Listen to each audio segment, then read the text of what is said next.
And breaking on News 12 right now, Britain now mourning its longest reigning monarch, Queen Elizabeth II, has passed away. And you're looking at a live picture outside of Buckingham Palace right now. The flag now at half-staff, crowds gathering to pay their respects to the country's longest reigning monarch. And a growing memorial also outside of Windsor Castle, the official residence of Queen Elizabeth. Queen Elizabeth II passed away this afternoon at the age of 96. Prince Charles immediately becoming king after his mother's death. He'll now be known as King Charles III. And this morning came word the Queen had been placed under medical supervision after her doctors raised concerns about Her Majesty's health. Then this afternoon, the palace tweeting she died peacefully at Balmoral Castle, her summer residence in Scotland that she loved so much. Members of the royal family had rushed to her side after her health took a turn for the worse. The Queen, a symbol of stability and endurance to hundreds of thousands. Our Macy Eglin now with a look at her life and legacy. Queen Elizabeth II, born Princess Elizabeth Alexandra Mary on April 21, 1926 in London, was the longest reigning monarch in British history, having held the crown for 70 years. Throughout her years, Elizabeth traveled the world, and as she grew older, started taking on more public duties, especially during World War II, when she trained alongside other British women to be an expert driver and mechanic.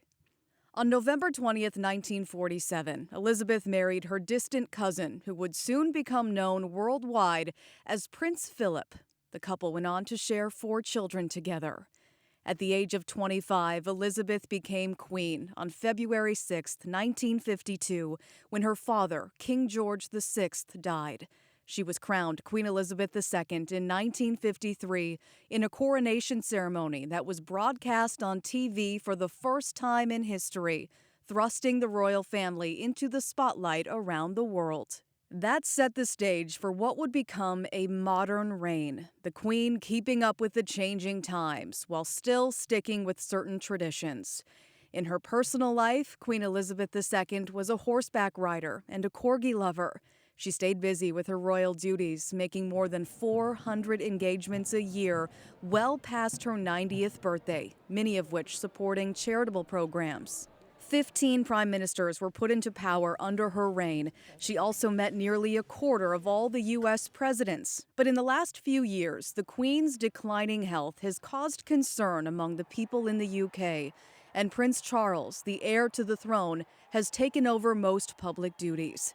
The Queen lost her husband of 73 years, Prince Philip, in April of 2021, just weeks before his 100th birthday. And now the beloved Queen Elizabeth II has died at the age of 96.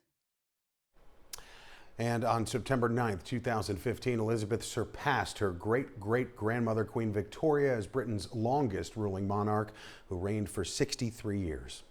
And condolences are pouring in from around the world following the death of the Queen. Former President Bill Clinton saying, "My thoughts and prayers are with the royal family and all the people Her Majesty inspired throughout her lifetime of service." And French President Emmanuel Macron tweeting, "Her Majesty Queen Elizabeth II embodied the British nation's continuity and unity for over 70 years. I remember her as a friend of France, a kind-hearted queen who has left a lasting impression on her country and her century." Of course, we will continue to follow this breaking news, the death of the Queen. We'll have the latest updates here on air, online, and sent right to your phone with the News 12 app, so stay with us throughout the day.